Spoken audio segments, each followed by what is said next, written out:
The world of 200 million years ago saw some of the strangest animals that had ever lived.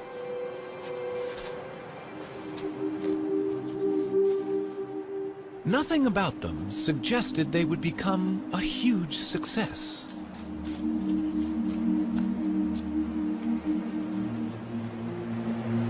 But these turtles were among the first of Earth's great dynasties of reptiles.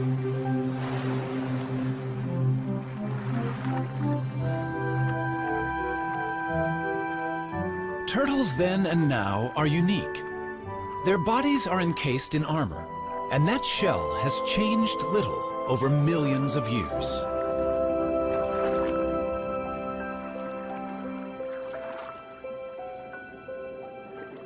Varying greatly in size, they colonized most of the world. But wherever they live, the basic shape of a turtle's body remains the same. Some land-dwelling turtles, or tortoises, are quite small. Others have become famous as giants. Some long-necked types are at home in and out of fresh water. They and these shorter-necked turtles are known as terrapins.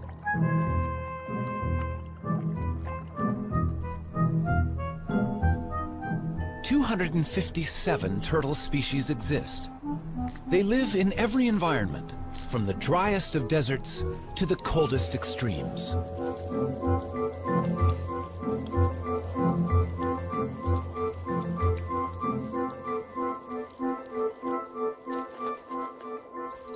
Some that are gentle vegetarians have become welcome visitors to our homes.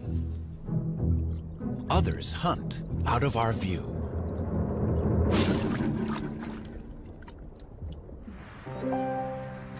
Older than the birds, all turtles may owe their success to their simple design.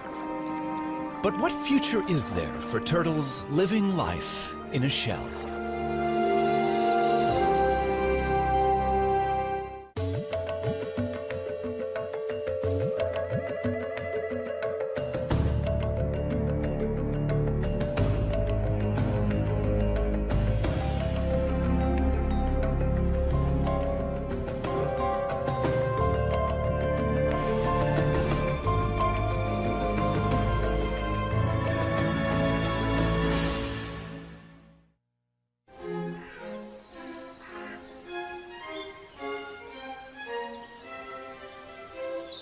Powderham Castle in England is the ancestral home of Lord Devon.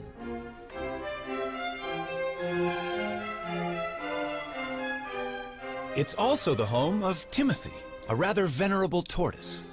To the present Lord, Timothy is the oldest member of the family.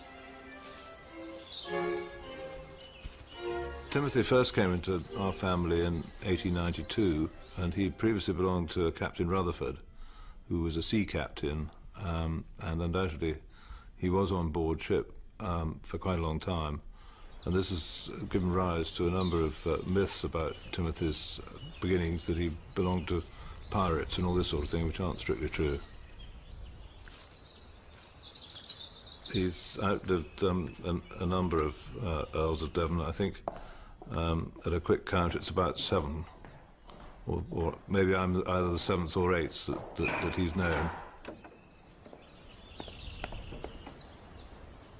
The suggestion is that Timothy is at least 162 years old.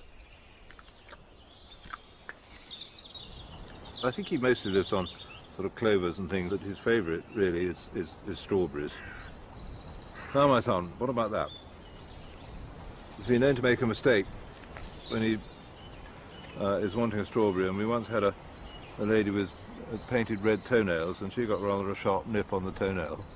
But he doesn't make too many mistakes. He knows usually what he's got. I don't know that he's terribly hungry at the moment. No. I think it's too cold for eating today. Counting growth rings on their shell is not always a reliable guide to a tortoise's age. Rings vary with diet. But tortoises always live life at a slow pace, and that may be a reason for Timmy's record age. The fossil record is our best guide to the history of Timmy's ancestors.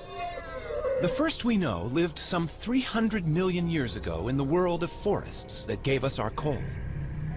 From such primitive reptiles, turtles diverged first, leaving dinosaurs and other reptiles to go their own way. Through the ages, there have been turtles of fantastic size and diversity. They saw snakes emerge 100 million years ago and witnessed the extinction of the dinosaurs. That turtles have survived so long is due to the extraordinary design of the shell that protects their body. The shell has remained virtually unchanged for 200 million years. A thick layer of hardened scale is its first line of defense, but a broad bony layer, the carapace, provides strength. In other animals, this bone would be ribs. The turtle's backbone is fused to the shell. It's the support under the bridge. The shell of a turtle serves many purposes. On land, it's heavy, restricting movement, but great protection. Underwater, in a streamlined form, the shell allows for graceful swimming with surprising speed.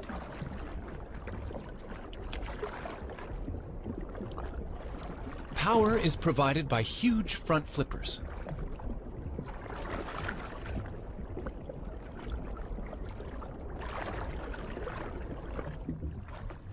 Sea turtles migrate thousands of miles, swimming on the ocean currents.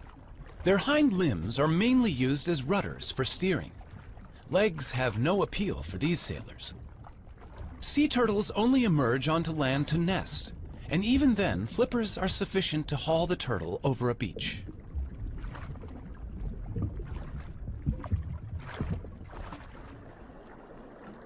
Freshwater turtles, or terrapins, do have legs, with webbed toes to propel their streamlined shell. When feeding on the bottom of a lake or river, legs are more useful than flippers. And terrapins also climb out of the water, so their legs are essential.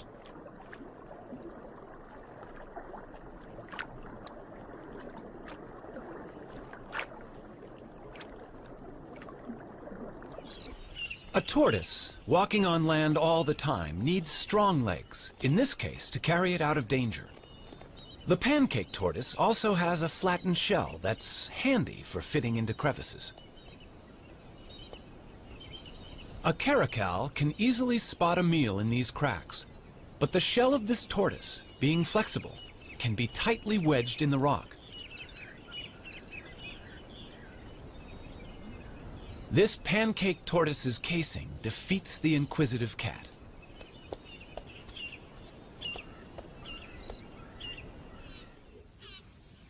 Giant tortoises, and this one on a Galapagos island is among the largest in the world, have no natural predators to hide from, but they need weightlifters' legs to move their enormous shell. This one is hauling a house that weighs nearly 300 pounds and is over an inch thick.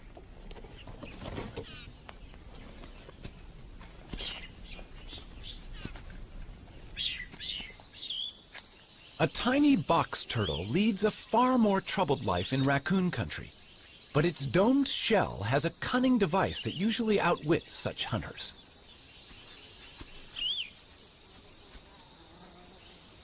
It's time to take evasive action.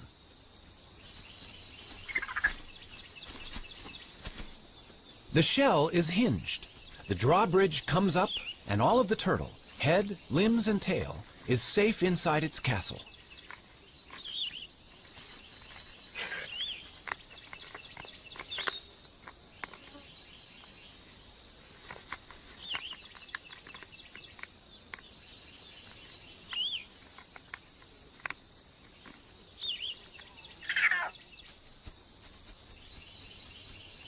Only when the raccoon retreats will the turtle venture out. That hinge on the lower shell saved its life.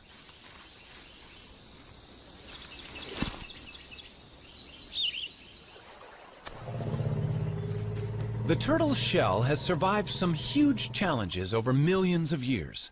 But sometimes, no matter how good the design, the odds can be against it.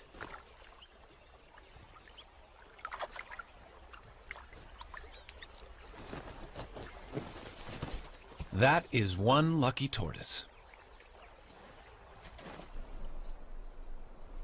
Surviving the heat of a desert is a particular challenge for tortoises. They can only control their temperature by moving into and out of the sun. Dr. Jeff Lovich of the United States Geological Survey is radio tracking a desert tortoise on a wind farm in California.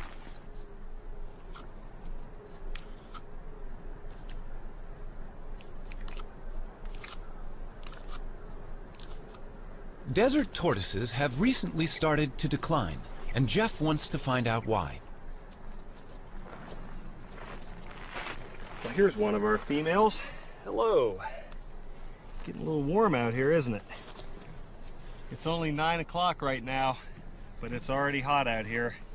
It's probably 95 degrees and it's going to be 115 before the day is over. And she's heading for the burrow off to my right. The tortoise needs the burrow to survive and protect itself from the extremes that are so characteristic of the desert. 115 degrees. 30 degrees more than even this desert tortoise could survive out in the open. Look at her walking into my shadow. Desert tortoises take advantage of every opportunity they can to become cool in the midday sun. At the other end of the thermometer, extremes of cold present their own challenge. Some turtles in Canada can survive freezing temperatures. Called painted sliders, their frozen bodies are not drawing breath, and their hearts are not beating, and yet they are not dead.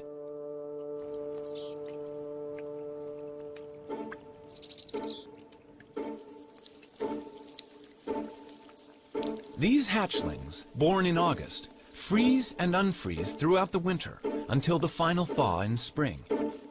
How the cells of their body survive this, nobody knows. Yet the painted sliders leave their nest and start active life unharmed.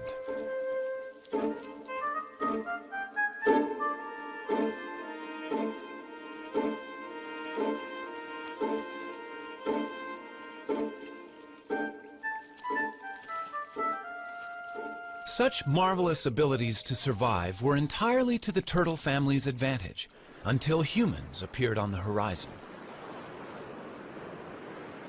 In the centuries before refrigeration was invented, it was sailors who took advantage of the turtle's special qualities.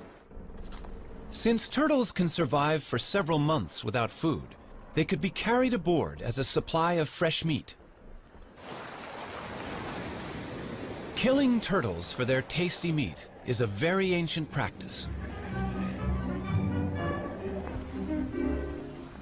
Wham! That's a direct hit. It's painless for the turtle, though, because we use a special kind of harpoon point, just enough of it to penetrate his tough layer of shell. That is now known to be nonsense. Nerve endings by the hundreds fill both shell and bone, but myths die as hard as the turtles. These turtles weigh from 300 to 500 pounds, and their age is estimated at £1 pound to the year. By the start of the 20th century, overexploitation had brought some kinds of turtles to the brink of extinction. Today, turtle soup and meat consumption continues despite international laws, which attempt to protect endangered turtles.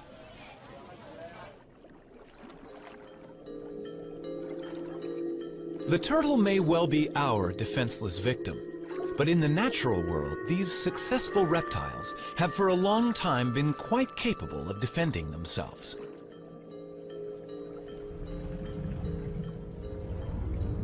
Tiger sharks and their relatives kill sea turtles in deep water. But in these shallows, this loggerhead turtle can turn the tables.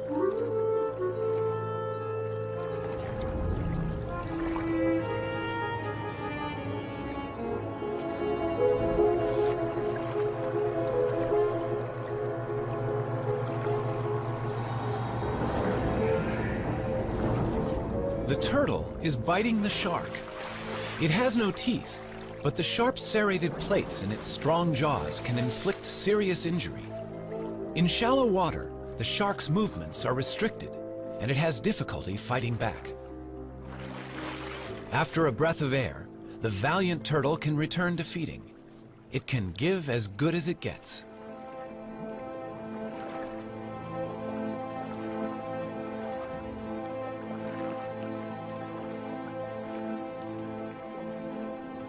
A loggerhead eats a variety of seafoods, but its beak is ideal for capturing hard-shelled prey.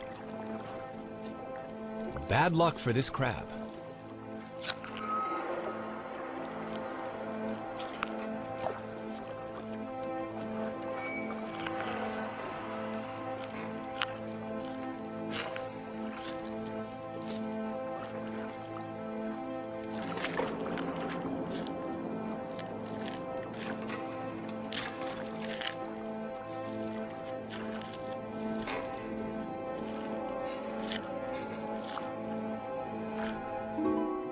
In freshwater, a camouflaged turtle is hunting.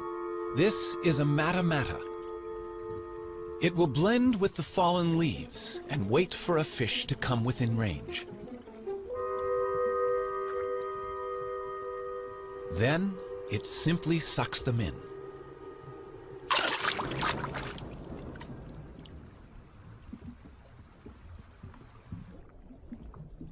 The fearsome jaws of an alligator snapping turtle gape and reveal a worm-like appendage on its tongue. Lured by its wriggling, a fish investigates this death trap.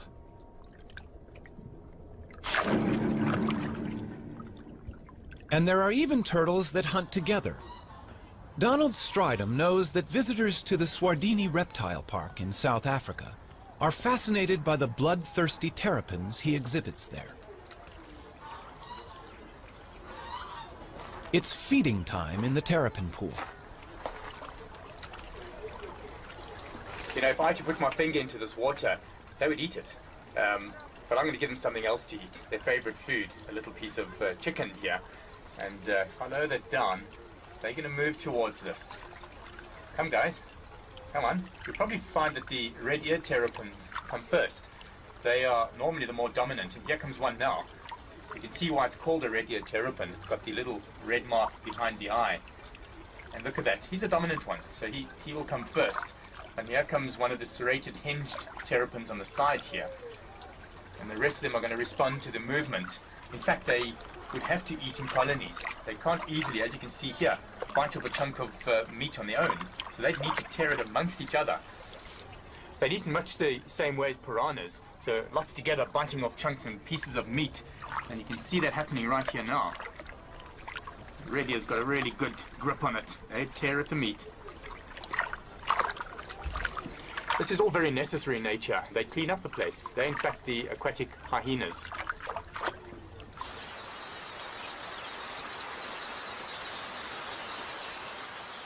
Forget big game watching here.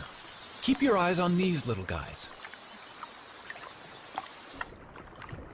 Eating chicken on a plate in the reptile park is nothing compared with how these terrapins feed in the wild. The predator sizes up its prey, these quelea, which flock in the thousands. One terrapin grabs a bird. The others crowd in to snatch what they can.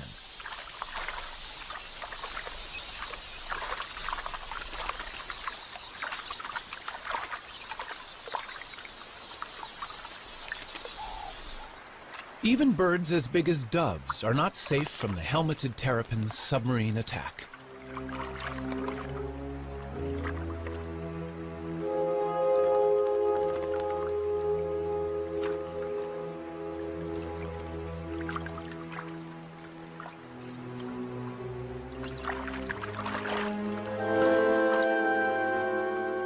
A lone terrapin could overcome the dove, but hungry rivals are on their way.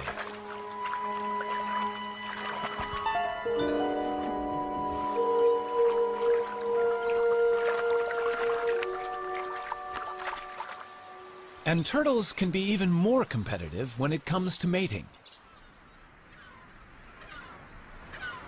The birds of Dassin Island off the Cape Coast of South Africa share their tiny home not only with rabbits, but also with more than 10,000 tortoises. But not until the temperature climbs to 75 degrees do they come out. Male angulated tortoises hold territories, and once they've warmed up, they begin to chase females on their turf.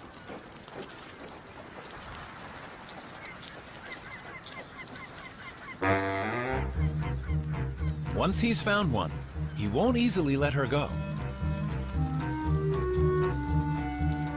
So far, so good, but he's chased her onto another male's territory, which will upset his plans.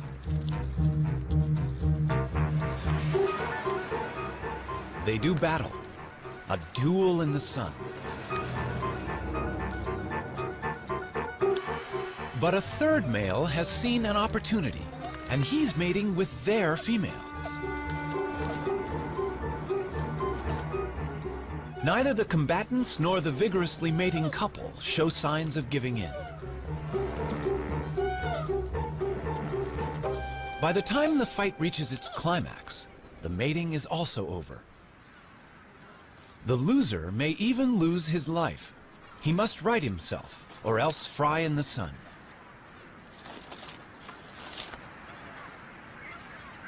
The temperature is rising rapidly.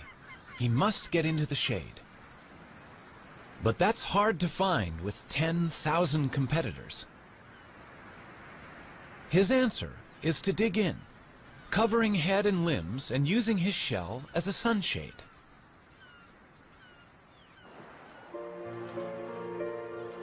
In tropical waters, temperatures are much the same all year round. These male green turtles near Borneo will mate whenever a receptive female is available.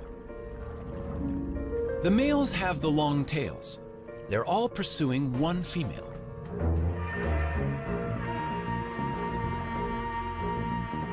A male succeeds in locking onto her shell and mating with her. Rival males are surprisingly vicious in trying to interrupt his success. These powerful jaws can injure a flipper. And not only the mated male, but other rivals are also getting bitten. But to no effect. The desire to mate is strong, and only when he has succeeded will other males have a chance to take his place.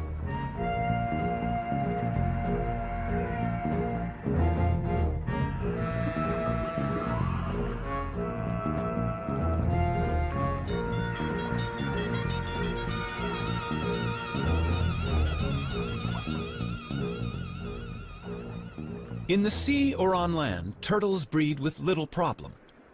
But on the unique islands of the Galapagos, a crisis has arisen. At the Charles Darwin Research Station, the fortunes of the famous Galapagos Island tortoises are being carefully monitored. These tortoises are giants, among the largest in the world. And they are more than just a tourist attraction. They're endangered, and their survival depends on them breeding in captivity here.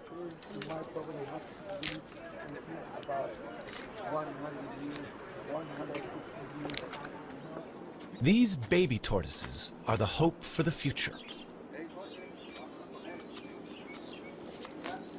Each island has its very own type of giant tortoise, found nowhere else.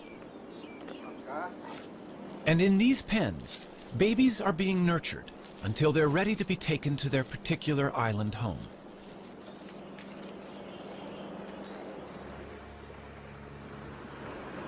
In past centuries, boats landed on each island to plunder the docile giants, killing or collecting them.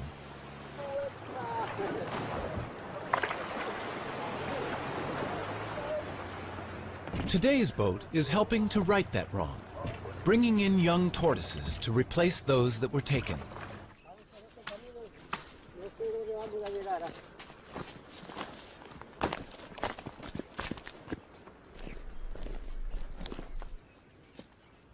This is the island of Hispaniola.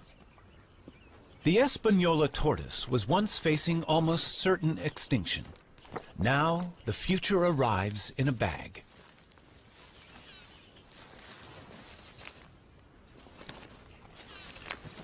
A 1,000 young tortoises have been released like this, all bred from just 15 adults collected in the 1970s.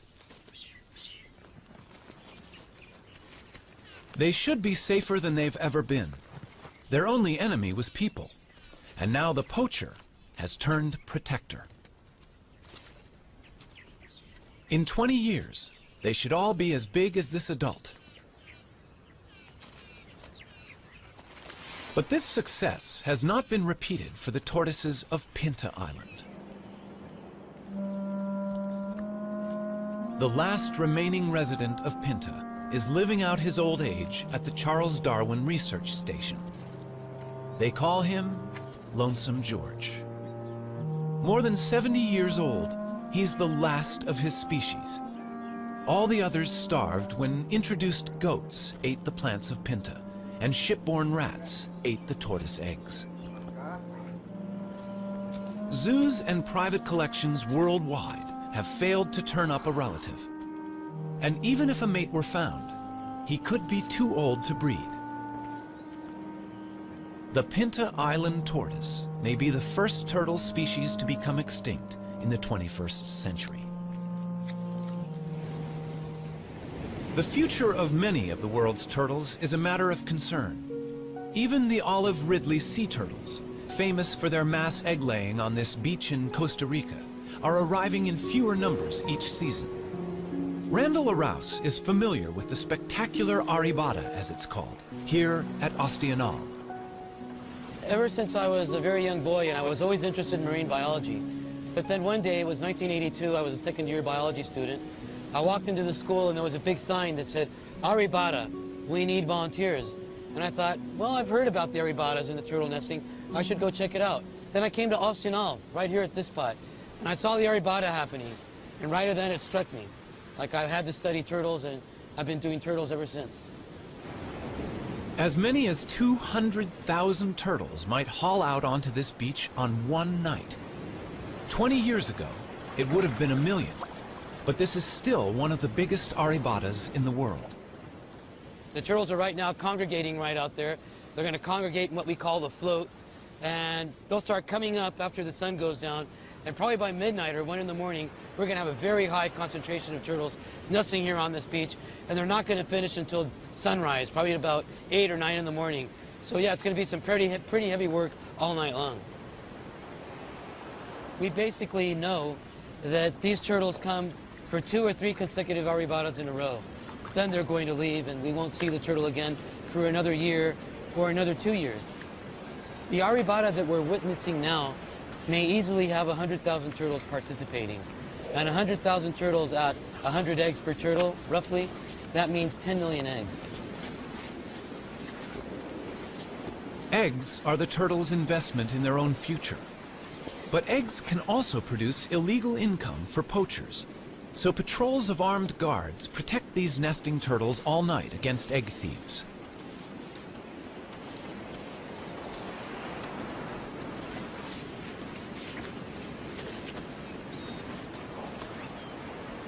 This female may have mated with several males offshore. So each of her 60 to 100 fertilized eggs may have a different genetic composition, which is healthy for the future of olive Ridley turtles. Randall can also inspect the health of an individual while she's laying. She seems to be unaware of him and in a kind of trance. He examines her gently for signs of disease or injury while she's in this curious, semi-conscious state. Just why she enters this trance is not yet known. The studies carried out on this beach indicate that roughly 8% of all the eggs laid on this beach will actually hatch and turn into little turtles. Now, that does not mean that these little turtles will turn into adults. A wild guess is 1 out of 100.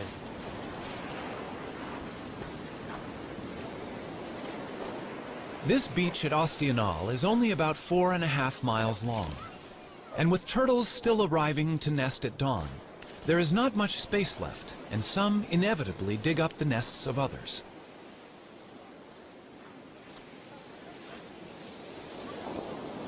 Many eggs get damaged, and the loss is enormous. The collection of eggs is important for the local economy, but local people are only allowed to take them for the first 36 hours of an arribada. It's a conservation plan they're happy with. The community of Alcinal protects their turtles in many ways. Probably the main way is they respect the management plan. There are rules as to when you can harvest, when you can't, and the community as a whole complies. You can only harvest the eggs for the first 36 hours. The eggs have to be packaged in a special way. There has to be receipts. There's all this paperwork. And the people of Alcinal comply with all these rules and regulations to their very best. And they get a good harvest without harm to the turtles. Soft-shelled, the eggs travel well to a luxury market, where some are enjoyed over the bar in a pricey drink they call baka.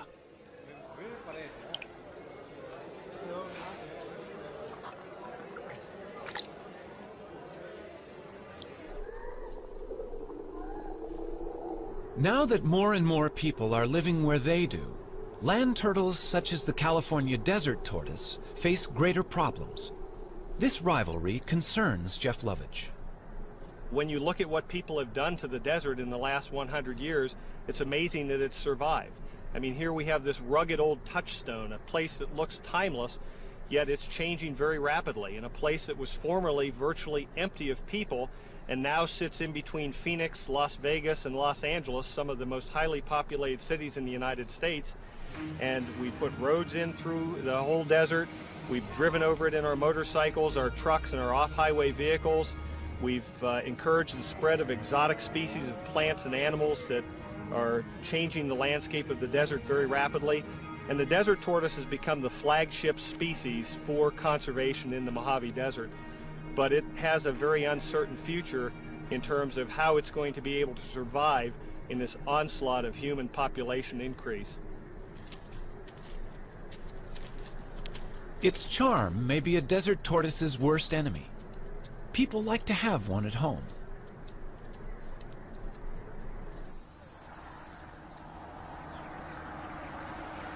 Problems arise when the once loved pet outgrows its welcome. It seems so easy and kind to let it go in the wild. But Fred, or whatever his pet name has been, is about to cause problems among the wild tortoises he will inevitably meet. He appears to have a cold, a viral infection that he'll soon pass on to others.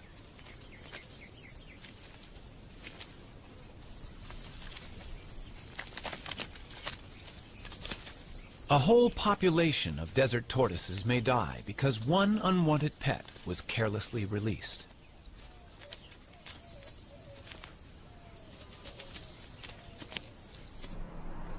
Close to towns, tortoises are presented with other problems. Our roads cross their territories, and they get injured. I have a very injured turtle. Another casualty for the vet. But this one is not from a traffic accident. Hi, what do we have here? Oh, let's have a look. Poor thing. Oh, looks like it's been chewed up by a dog or a coyote or some kind of a predator. Okay, this is just like dead skin, dead scales, so this doesn't hurt. This is just like peeling dead skin off. Fiberglass can be used to repair tortoise bodywork. Sometimes I feel like a cook when I'm doing this. Cover up, but we'll cover it up with another layer, and it should do fine. Down there too. Because of the fact that it's clear, we can see through it and see what that tissue looks like in there. So if it ever got to a point where that tissue started looking bad, we'd be able to take this shell patch off and get in there and treat it. All right. Convalescence for that injured turtle is available here with Dan Touchstone of the San Diego Turtle Society. Turtles are able to survive much more severe injuries than a mammal because of their shell and a much slower constitution. Strawberry? Ah, come on, you want it. He also has orphans in his care, unwanted pets. Morning, Puddles. All are pampered here. How you doing, big guy? Breakfast time for you. Yeah, there you go. Puddles, you were about the size of a walnut when we got you. Here you go. I know you're hungry. In Florida, turtles have acquired a special friend, Richard Moretti, who's a bit surprised by his new passion. I moved to the Keys in 1983 and started fishing. Everybody said, "Oh, you're so great. You came to the Keys to save the animals." No, I came to kill the fish. It just, living in the Keys changes you. You appreciate the environment a little more. Okay. Yeah. She'll be out of here by the end of summer. And these are the new babies? Yep. Concerned about sick and injured turtles he encountered in the late 1970s, Richard set up the Florida Turtle Hospital and staffed it with a dedicated veterinary team. Well, she'd have to get a little larger, but yeah, she's swimming okay and she's eating just fine. I filled an old saltwater swimming pool with tarpon and grouper and snapper, and all the children that came to visit said, "Do you have any turtles?" So in 1986, we went to the state of Florida and said, "How do we get sea turtles?" They said, "Well, the only way you can have them is to do something for them." And I said, "Well, what would you like us to do?" They said, "Well, we need a rehabber." And they said, "A rehabber, if a turtle gets hit by a boat, we take it to the vet and pay the bill. We buy the food and pay the bill, and when it's ready, we turn it out." I said, "Well, I can do that." And that was our very modest start of the Sea Turtle Hospital. Guys, eat Want up. your legs? I got him. There he goes. Okay, that's perfect. Well, before I moved to the Keys, I ran a Volkswagen facility, and Volkswagens would come in broken, and my job was to find the best mechanics and the best parts. Well, this is the same. The turtles come in broken, and my job is to find the best vets and the best meds. It's the same, except now instead of having to give them the bill, I pay the bill, and that even makes it nicer.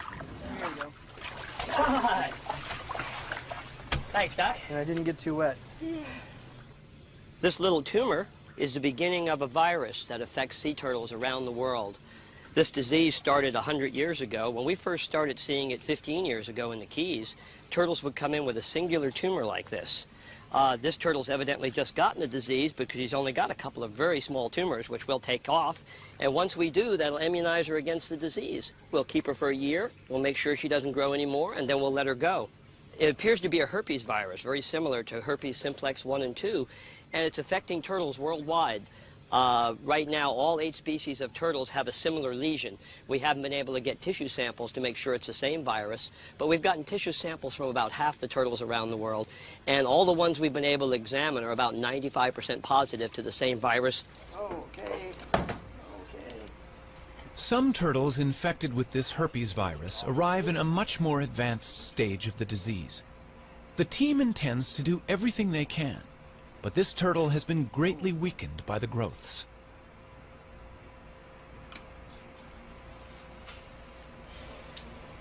Notice the contrast difference. You have a radial opacity here. Notice it's not bone dense and it's not soft tissue dense.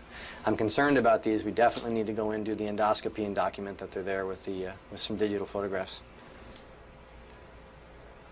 Okay. And the reason, Sue, that we have her on her back like this is that way we don't accidentally poke into something like an intestine or a bladder.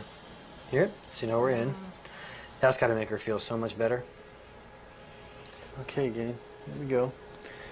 I'm going to pass this directly in. There we go. The endoscope does not reveal good news. They can recognize large tumors within her body. In the wild, she may not have lived much longer. We have what we need. Okay, now we need to roll her back over. Okay. Because I need to put a suture in there. Suture in there? Okay.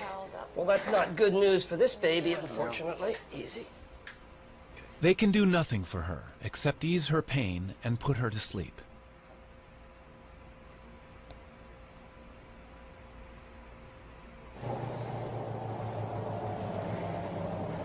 The joy of success helps make up for the sadness of failure.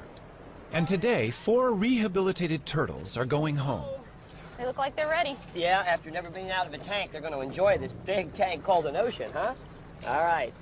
Have lots of babies, guys. Are you ready for this? You look ready. You're beating me up already? You got your jewelry? Yes. Okay. You can go. Moments like this reassure Richard Moretti that their work is worthwhile. All right, Guy. Shall we send them in pairs? All right, sounds good to me. All right, they're roommates. They've been roommates. Okay, there they go. Ready? Usually when you see wildlife being worked on, it's usually on a picnic table with a buck knife. But we've built a state-of-the-art facility to give these animals the care they really need. Those little turtles that were just released, when they came in, they had been trapped in roots when they were born, and they struggled to get out. And they were cut all the way to the bones, all over their body from struggling with those roots. It took us 2 years to get them ready, and you saw those were nice, healthy turtles. And the feeling, taking a wild animal that's going to live a lot longer than I will, back out into the ocean and turning it loose for future generations, well, you can see, goosebumps. It's great. Nothing feels better than being able to put something back for the future.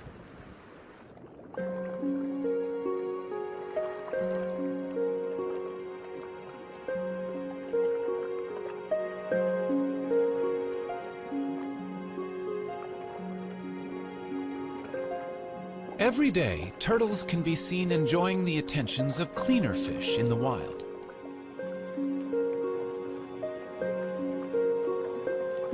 The fish feed on algae, and in doing so, clean the turtle's shell. It's a partnership that's millions of years old.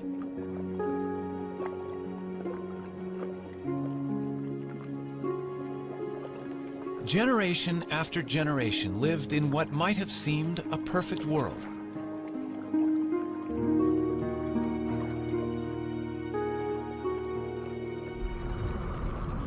But change is sweeping through the ocean.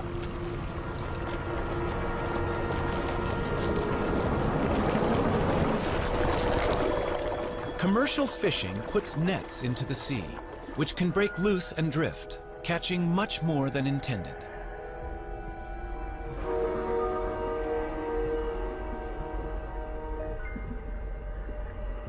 These death traps can also snare and drown frightened turtles. Helplessly bound, they cannot swim to the surface to breathe. Shrimp nets have also taken a toll on turtles. Scientist John Mitchell. In the late 1970s and early 1980s in the southeast region of the United States, we estimated that approximately 40,000 sea turtles were killed incidental to shrimp trawling. And this problem created a need for either a shutdown of the fishery or the development of some apparatus or a technique to exclude the sea turtles from the trawl.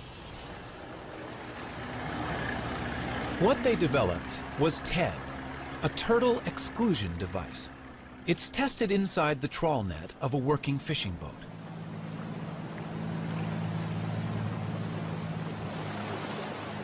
The net is being dragged behind the boat, and the TED is fixed inside the net at the end.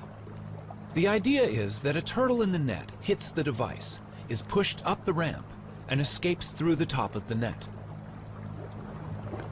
Only a live turtle can test it. In this situation, a turtle would normally be fatally trapped with the shrimp. But on reaching the TED, the turtle, much bigger than the shrimp, hits the bars, is guided upwards and out into the sea, none the worse for its experience. It's a simple invention, but it saves the lives of many turtles. And the use of TEDs desperately needs to be encouraged worldwide. Here in Central America, we know that in Costa Rica at least 15,000 turtles are being caught a year. And of course, this is definitely going to have an impact on the population. There's a dead turtle right over there, you can see, almost definitely killed by a shrimper. If Costa Rica was implementing TEDs efficiently, this would no longer be the case.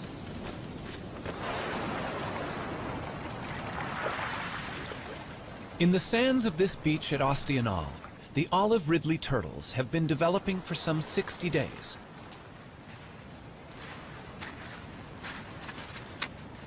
What happened under the sand as the eggs hatched is quite special.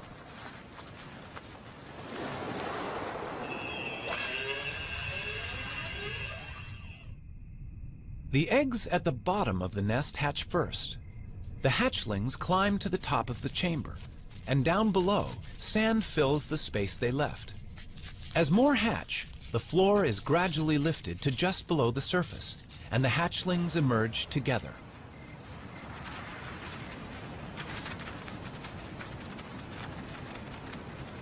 Once out of the nest, hatchlings must head for the sea. But how do they know where it is? Light is a crucial factor for orientation. The sea is always brighter than the land. It's thought that when they are grown, these turtles will return to this very same beach to lay their eggs.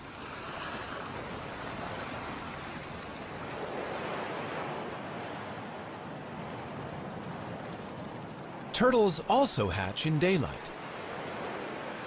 Most race directly for the ocean, but they can now be seen by predators. Theirs is a lonely and dangerous journey.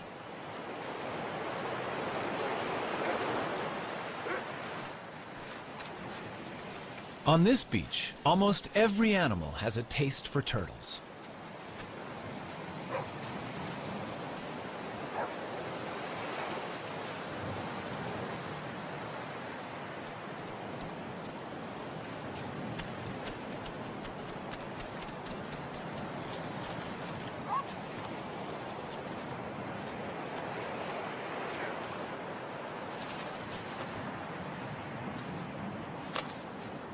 But predators, such as this black vulture, don't always get to eat their fill.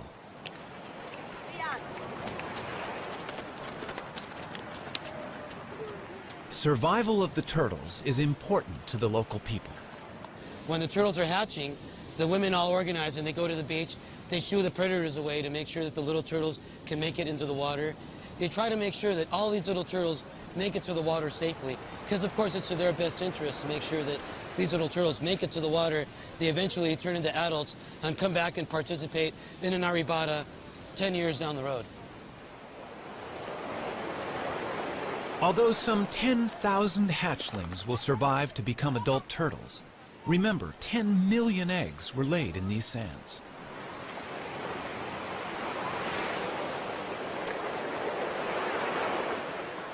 With a little help, these youngsters will be out to sea, where they will drift away on the currents.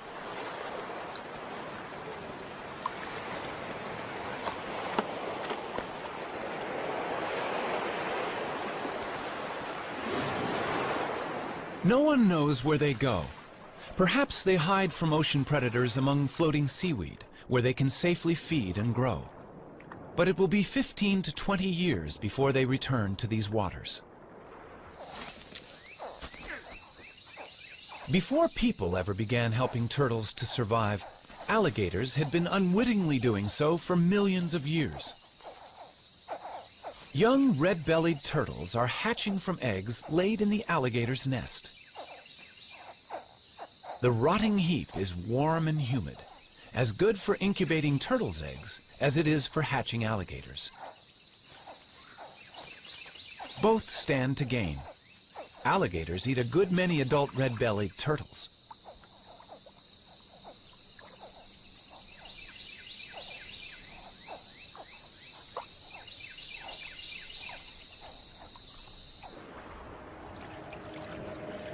For 200 million years, turtles, with their curious bodies encased in their remarkable shells, have endured all manner of change around them. Today's world is unlike that of long ago. The oceans are threatened by human pollution and greed. Ancient homelands have become deserts. Islands are overrun by vermin. And the future for these reptiles may depend on us. We don't know really what role they play in the overall scheme of things with the ecosystem. And I think that's one reason why we should use any means to protect them. There are many, many animals that we really don't, humans don't see a need to spend the effort and the time to conserve, but just the fact that we don't know, I think, means that we should.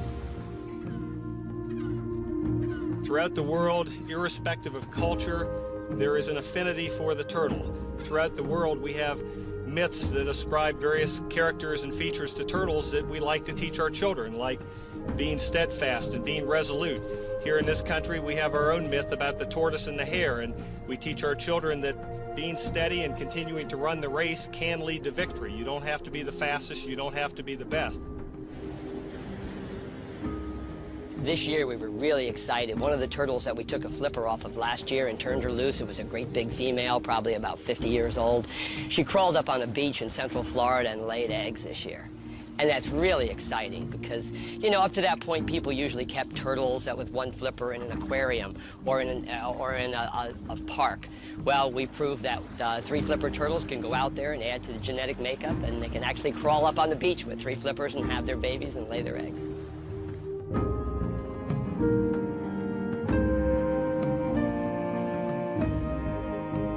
They're 200 million years old. Those are living fossils that we put back in the ocean. And hopefully with a lot of help from our friends that help us work on turtles, we'll see them into the next millennium.